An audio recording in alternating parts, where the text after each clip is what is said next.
Hello everyone, ito na ang pinaka-final part ng ating video na ito about sa cyclist serye. Kaya hindi ko na binidyoan yung iba kong mga ginawa kasi mahirap na baka lumabag tayo sa ating community guidelines. Kaya i-explain ko na sa inyo maayos, pero bagong lahat, don't do this at home. Yan ang sinasabi ko lagi sa inyo. Kaya ito, okay naman. Paano ang ginawa ko ay pinagtiyagaan ko na lang talaga na tanggalin yung kalawang dun sa bike chain. Kaya ang ginawa ko, binuhusan ko pa rin talaga siya ng WD-40 or yung rust remover. Tapos, inutay-utay ko lang pag angat noon. Kaya, kahit mahirap, tinis ko. Tapos, nung in-inspection ko is, yun, doon naman siya tumalab. Nung ginamit ko yung bike chain link remover na yun, then okay naman siya lahat. Then, after that, ay chinek ko kung ano yung nakaligtaan ko. So, nakaligtaan ko yung wirings doon na para doon sa, looks like doon sa brakes. So, inayos ko pa rin. Kaya, binuksan ko yung kabila. Kaya, nandito naman ako sa kaliwa. Binuksan ko na siya. Then, in-adjust ko yung pagpasok. Kaya, nangangapa pa rin ako kung paano gawin. Pero, ito na yung huling part na alam ko mahirap nang gawin. Kaya, medyo suko na ako.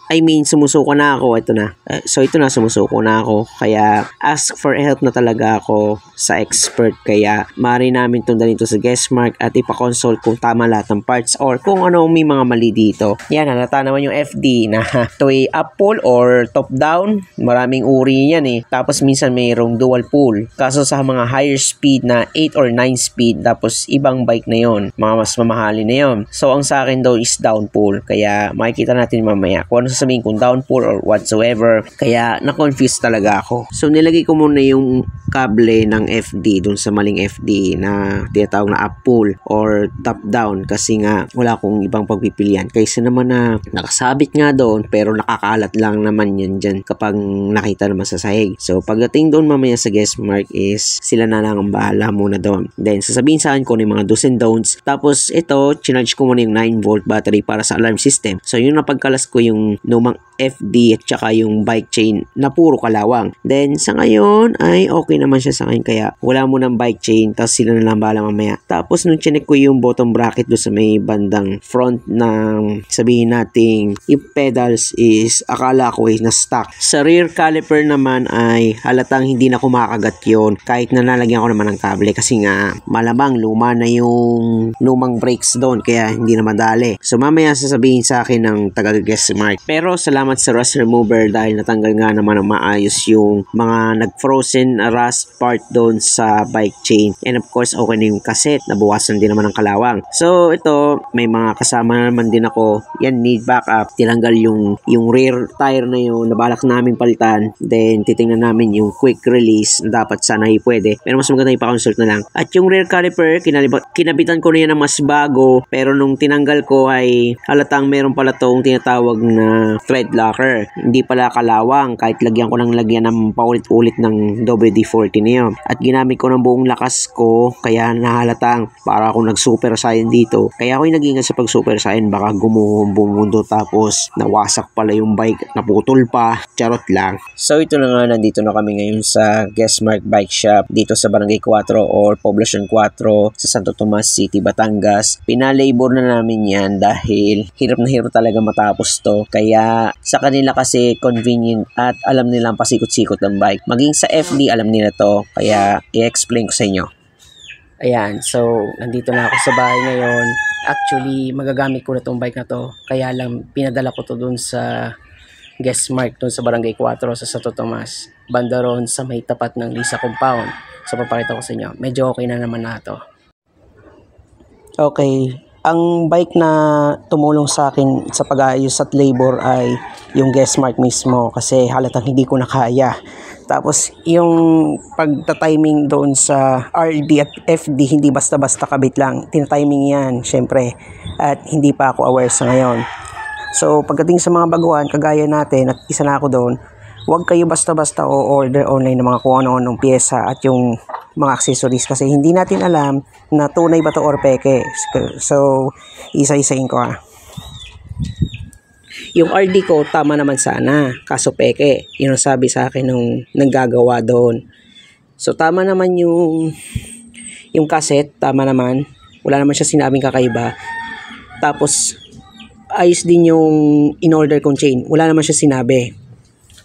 Tapos dito sa rear, yung caliper, front and rear caliper nagkabaliktad. Kaya pala nung last time, makikita bakit parang hindi abot yung preno. Kasi nga, baliktad pa lang pagkakalagay ko. Kung maalala nyo sa last vlog. Tapos sa disc brakes, medyo na-mess up ko to kasi nga, nalagyan to ng rust remover. Kasi nga, para matanggal ko nga sana kasi hindi ko nga madali. Pero ang sabi sa akin ng gagawa is, okay lang naman daw kalawangin. Ayos lang naman daw. Kaso wag daw lalagyan ng langis. Kung maapekto itong disc brakes na rotor, ibig sabihin, hindi ako makakapreno. Kahit sabihin, okay pa yung brake pads ko doon sa may bandang caliper. Kasi dahil nakontaminado to ng langis ito or yung rust remover, mahihirapan to magpreno. Hindi siya kakagat ng ayos. So tinago ko na yung lumang parts doon just in case para nanisigurado. Tapos inayos din, baliktad nga pagkakalagay ko kasi nga hindi ko pa alam nung una. So mamaya papaliwanag ko kung ano yung mga lessons na nakuha natin. Tapos dito, wala akong FD. Okay naman sana yung FD ko pero mali. Dapat daw ay down pull. Yung nakuha ko ay sala. Siguro mga top down yun or mas higit pa. Kaya ako nalilitaw doon kasi different form factor. Depende yun sa itsura ng pang-pedal mismo at yung pangkalatan sa model ng bike. So doon ako sumala sa FD. Ayan, kung makikita nyo, wala akong FD. At ayun ang kanyang shifting. Para sana sa high speed, ay set ko sa 3 speed doon sa may bandang pedal or yung tinatawag na bottom bracket doon. Pansamantala, dyan muna, pwede ko pa naman gamitin pero wala lang akong FD. May RD, kahit peke, okay lang yan. Tsaka ako napapalitan sa original. Pag nagka-merong stock, wala kasi silang stock sa ngayon. Tapos dito, na-mess up ko yung kita nyo, mas maayos kasi sila nag-ayos niyan eh. Dahil dito, na-mess up ko yung kable at yung yung housing, na-mess up ko din. Tapos yung isa sa mga to, siguro nagkaroon ng butas yun, pinalitan ng bago, buti nagdala ko ng extra. Walang problema sa pag-order online, pero careful lang kayo doon sa mga titingnan yung presyo at kung ano-ano pang bagay ng quality. Minsan pala mahinang klase pala to. Pero okay lang, pagtyagaan nyo muna kung nabilin nyo na yung peke, yung mga murang presyo, okay lang yun, mga budget, usapang budget, walang problema, pero please mag-upgrade kayo sa original hanggat kailangan kapag nakaipon kayo, okay? So, isa yun sa lesson ko dito, ubos ang pera. Tapos dito, yung feedback, wala naman problema sa mga shifters and brakes na ganito, okay naman. Ayan, kita nyo, wala akong pang FD sa ngayon, kaya hindi ko magagamit to. Pero yung RD dito, okay lang. Tapos wala naman siya sinabi sa ibang attachments ko, okay lang, ito, okay lang.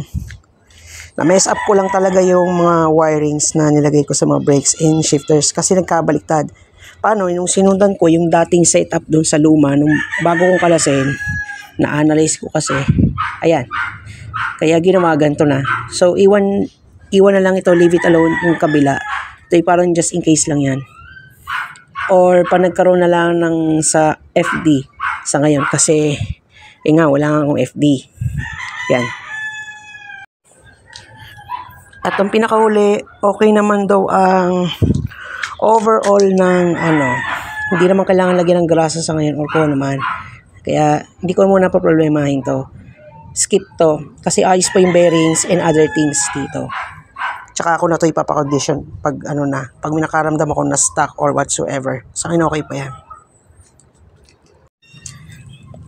Tapos sa front caliper, ayan, mas tama. Kasi mas hagilap na siya ngayon. Kaya parang nagtataka ako, ba't parang na-imagine ko, sa 3 ko nga sala nga. And yes, sala nga ako. Mali nga pagkakahalagay ko. Kaya next time huwag ako malilito at tingnan maigi. Kasi minsan nababaliktad yung aking hawak pagdating sa parts. Kaya next time na, wala naman problema mag-self-repair or magpalit. Pero mas maganda, doon yun na ipaayos kung kinakailangan. At ang labor, mura lang. Kaya mas madali sila matapos kasi alam na nila yung pasikot-sikot ng parts ng bike na ito. Kaya walang problema doon. Kung ayaw nyo mapagastusan, okay lang din mag-self-repair kayo pero mag-iingat pa rin kayo sa ginagawa nyo. Okay? O yan, so yun ang lessons na sabihin ko na sa inyo. Huwag kayong basta-basta o-order online pagdating dun sa mga parts, lalo na sa Shopee or Lazada, even sa TikTok. Kasi hindi natin alam na kung peke ba ito or original. Pero ang titingnan nyo sa bandang parts doon ay kung malang presyo, original. At yun ay Last Mall or Shopee Mall, yun ang dapat. Kapag mga kung kani-kanino ko yung order tapos murang presyo, ayan, isa na ako doon. Napa-order ng online, kala ko makakatipid, yung pala, mas nadadali. Yung pala peke. Pero okay lang yan. Pagtyagaan ko na lang muna kung anong meron ako sa ngayon. Tapos kung mag-prepare kayo ng ganito sa bike, kung baguhan kayo, dalawang isip muna kayo dito bago nyo gawin. Kasi hindi natin alam na yung ginagawa natin dahil sa sobrang excited natin ay, ayun, mas lalo pa natin na mess up ito. Tapos yung FD, lalo na, huwag kayong basta-basta order ng FD or front derailleur kasi nga, hindi siya compatible. Kaya nung tinignan, sinabi sa akin, ang advice is dapat down pull. Kaya kung titingnan niyo yung old na FD na kinalas ko pala, yung pala down pull ako. Nakita nila, buti dinala ko yung lumang pyesa na napagkalasan ko para mas makita at malaman nila kung ano yung saktong FD na pwede rito. Kaya hindi ko basta-basta dinidispose yun hanggat hindi ko pa napa-consult yun. Kaya mahirap. Pero ayan, shoutout pala dun sa Guestmark dun sa Barangay 4, malapit dun sa may Lisa Compound. May dalawang branches kasi sila ngayon, sa isa sa Barangay 4 at yung isa naman doon sa may Barangay 2, doon naman yung sa may palengke, yung New Market Building sa loob. Meron din yun doon actually. So ito na nga, shoutout dun sa Guestmark sa Barangay 4 at maraming salamat sa pag-aasikaso dito sa bike na to at nagkaroon ako ng pagkakataon naman. Karoon ng labor kaysa akong gumawa. Yan, at na-mess up ko yun. Salamat din sa do's and don'ts tips nyo at iti-take down note ko to, tatandaan ko palagi kung ano yung mga do's and don'ts at kung paano mag-maintain ng bike. Kaya paki-follow na lang yung tinatawag na page nilang Guestmark. Makikita nyo dyan sa screen at ilalagay ko sa comment section. So anyway, ito na pagtatapos ng ating part ng video na to about sa Ciclista serye. Yan, alatang ako ay beginner, marami pa ako matututunan. Kaya paalala sa mga baguhan, kapag kayo ay may problema sa mga bikes nyo, huwag na kayo magdalawang isip. Ipa-condition nyo na yan sa mga bike shops na kilala nyo at malapit sa inyong area para hindi na kayo mahirapan pa. Kaysa kayo mag-self-repair, gaya na nangyari sa akin talaga, is ubos ang pera ko kung ano-ano mga pinabibili ko. At isa yan dyan sa lessons na isi-share ko sa inyo talaga. Kaya mag-iingat kayo, ugaliin, i-check nyo maigi mga products na ibibilihin nyo, even tools. Huwag kayong basta-basta panay order at talagang ubos ang pera nyo. Kaya buti may natira sa pera ko is nasa 500 pesos. Nasa GCash naman yun. Kaya sa tuwing binabay ko yun sa courier is naka-QR payment ako na may exact payment.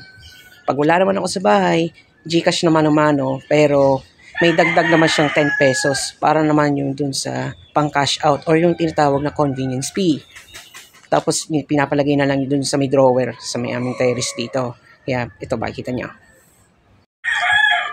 Yan yung terrace dito na kung saan dyan ako nag-ayos ng computer pag may mga customers ako. Plus, maliit yung spasyo sa ngayon. Naging garahe ko na rin yan ng bike na ito. Kaya kung mapapansin, sa tuwing makikita may magpo-post ko ng ganitong repair. Tapos minsan napapasingit yung bike sa tuwing may documentary kasi nga hindi pa twice noon. Okay naman. Kaya bibili ako sa susunod ng bike stand na may 3-in-1. Yung may mas mataas para may kasama pang tono. Kung paandarin ko yung gulong ay magtotono ako. Ganun lang. Okay, kapag naghahanap kayo ng repair ng computer, ayan, tawagan nyo lang ang Maniagatek. Ayan, nandun, ilalagay ko na rin yan sa comment section. Okay, ito yung bike ko dito ngayon, mountain bike. Magagamit ko nga sa ngayon. Okay naman itong mga shifters and brakes, both left and right, ayos naman. Wala akong FD, that's why nandito yung kable na dapat sa FD. Ayun yung FD kasi mali yung aking FD. In order ko at ay top down, na dapat ako ay down pull. Kung ano yung same ko sa dating pyesa na sinuri nung naggawa from Guestmark, dapat down pull din. Kung ano yung same, dapat yun din. Ayos na yung bagong brake pads ko na may kasamang caliper. Yan, wala na yung mga kalakalawang at kung ano-ano. Meron pala tong thread locker kaya nahirapan magbukas. Yan sa ngayon. hindi compatible yung aking quick release, tas walang hub. Sa kanya na ako bibili. So, iwas online na lang. Sayang pera. Okay, magagamit ko for now, but without FD. May RD naman, kahit peke, murang presyo, okay lang yan. Pagtsagaan. Kaya, ayan, okay na yan. Okay, so okay na yung mountain bike for now. Tsaka na yung FD at iba pang parts na kinakailangan. Pero salamat dun sa Guessmark.